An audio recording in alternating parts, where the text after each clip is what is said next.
किन्नर चुड़ैल। गोरखपुर नाम का एक गांव हुआ करता था। उस गांव में ज्यादा लोग नहीं रहते थे। उस गांव में एक गर्भवती विधवा औरत रहती थी। उस औरत का नाम कमला था। कमला अपने घर में अकेली रहती थी। उसके पति की सारी जायदाद उसके नाम हो गई थी, पर सभी गांव वाले उस औरत को मनहूस औरत समझा करते थे और सभी उससे नफरत किया करते थे। एक बार कमला राशन की दुकान पर खाने का सामान खरीदने जाती है। भैया जी, जरा 1 किलो दाल चावल देना। अरे हाय हाय हाय हाय हाय हाय! अरे मनहूस औरत, मेरी दुकान में अपशुगन करवाने आ गई क्या? हैं? चल जा यहाँ से।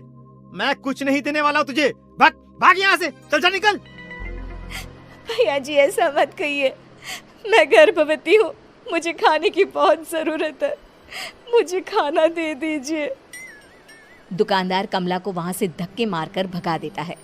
तभी कमला रोते रोते उस गांव के किन्नरों के इलाके में आ जाती है। गांव वाले किन्नरों को उसी इलाके में रखा करते थे, क्योंकि वो लोग किन्नरों को पसंद नहीं करते थे और उनके इलाके में रहने से मना करते थे। तो किन्नरों ने उसी गांव में अपना एक इलाका बना लिया था। जब किन्नर लोग देखते हैं कि एक गर्भवती महिला रोते रोते उनके इलाके में आ गई है, तो सारे किन्नर कमला के पास जाकर उसका हाल पूछने लगते हैं। क्या हुआ बहन, तुम्हारी गर्भवती अवस्था में इतनी बुरी हालत कैसे? तुम रो क्यों रही हो? तुम डरो मत, हम तुम्हें कोई नुकसान नहीं पहुंचाएंगे। तुम शांत होकर सब बताओ कि हुआ क्या है। मैं कमला हूँ। मैं गांव के दूसरे इलाके से आई हूँ। 2 महीने पहले ही मेरे पति की मौत हुई है। मुझे गांव के लोग मनहूस मानते हैं, क्योंकि मैं विधवा हूँ और गर्भवती भी। वहाँ के लोग मुझे खाने के लिए कुछ बेचने के लिए भी तैयार नहीं, जिससे मेरा गुजारा नहीं हो रहा था।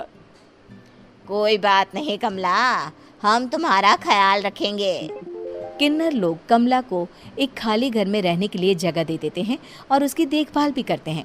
कुछ ही महीने बाद कमला अपने बच्चे को जन्म देती है, पर अफसोस, कमला बच्चे को जन्म देते ही अपनी जान गंवा देती है। जब सब किन्नर बच्चे को देखते हैं तो बहुत खुश हो जाते हैं, क्योंकि वो बच्चा भी किन्नर ही था। कमला ने एक किन्नर बच्चे को जन्म दिया था। अब इस बच्चे की देखभाल कौन करेगा? हम तो इस बच्चे को गांव के दूसरे इलाके में भी नहीं भेज सकते। और तो क्या हुआ, इस बच्चे की माँ नहीं रही तो हम इसे पालेंगे। अब ये हमारे इलाके में रहेगा, हमारे साथ रहेगा। फिर वो किन्नर उस किन्नर बच्चे को गोद ले लेते हैं, उसका नामकरण कराते हैं। उस किन्नर बच्चे का नाम शक्ति रखा जाता है। देखते ही देखते शक्ति बड़ी होने लगती है। उसके रंग रूप बहुत सुंदर थे। वो बहुत सुंदर किन्नर दिखती है। एक दिन शक्ति एक किन्नर से पूछती है, माँ जी सुनिए ना, ये गांव के दूसरे इलाके में भी तो लोग रहते हैं, तो हम वहाँ क्यों नहीं जाते?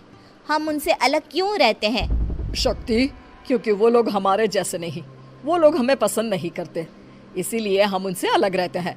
क्यों? वो हमें क्यों पसंद नहीं करते? मुझे एक बार उस इलाके में जाना है। मैं एक बार वहां जाकर घूम कर आऊं। शक्ति, खबरदार, जो तू उस इलाके में कभी भी गई तो अपनी जान नहीं गंवाना चाहती तो उस इलाके में कभी कदम भी नहीं रखेगी, समझी? इतना कहकर वो किन्नर वहां से चली जाती है। शक्ति उस किन्नर की बात सुनकर बहुत रोती है। माँ जी, ऐसा कैसे कह सकती है?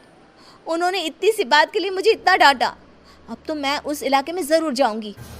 फिर एक दिन शक्ति गांव के दूसरे इलाके में चुपके से जाती है। ये लोग तो हमारे जैसे ही इंसान हैं, तो ये हमसे नफरत क्यों करते हैं? जब शक्ति उस इलाके में पहुंचती है तो गांव के सारे आदमी उसके रूप से मोहित हो जाते हैं। वो लोग ये अंदाज़ा नहीं लगा पाते कि वो किन्नर है। शक्ति की सुंदरता देखकर सारे गांव वाले उसकी तारीफ करने लगते हैं।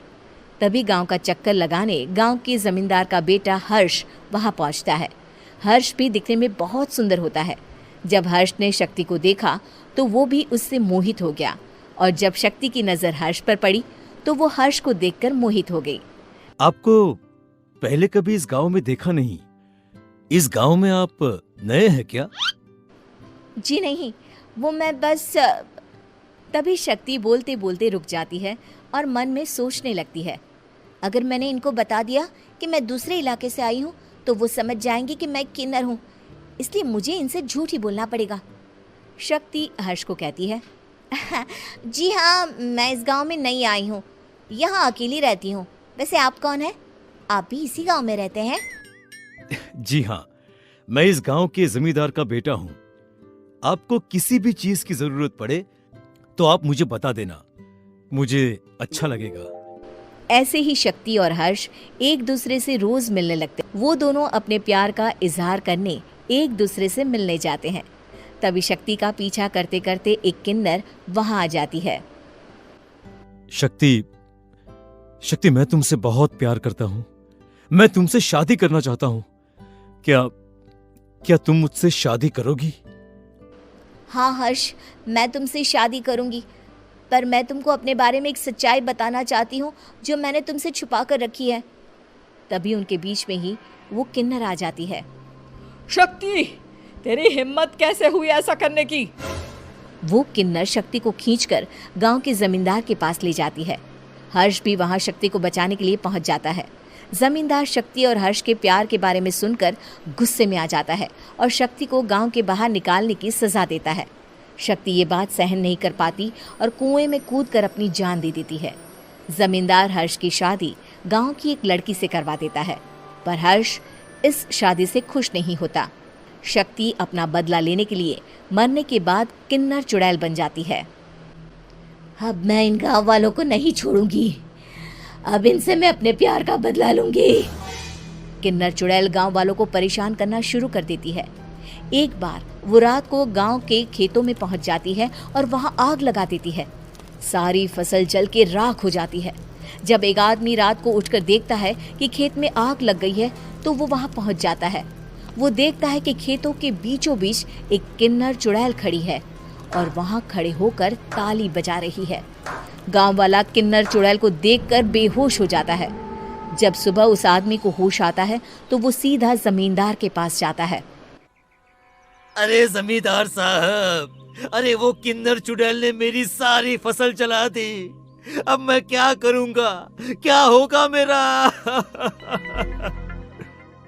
जमींदार चुड़ैल किन्नर का नाम सुनते ही सब कुछ समझ जाता है।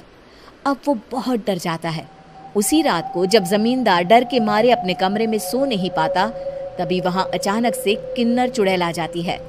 किन्नर चुड़ैल जोर जोर से जमींदार के आगे खड़ी होकर हंसने लगती है और ताली बजाने लगती है। जमींदार उस डरावनी किन्नर चुड़ैल को देखकर बहुत डर जाता है। तूने मेरे साथ बहुत बुरा किया, अब मैं तुझे जान से मार दूंगी। नहीं नहीं नहीं नहीं नहीं, मुझे माफ कर दो, मुझे मत मारो। मैं कभी ऐसा दोबारा नहीं करूंगा। अब तुम जो बोलोगी वही मैं करूंगा। ठीक है, मैं चाहती हूँ कि किन्नर इलाका गांव के इलाके से जुड़े और गांव का कोई भी आदमी किन्नर समाज से द्वेष ना करे, उससे नफरत ना करे, नहीं तो मैं सारे गांव को मार दूंगी।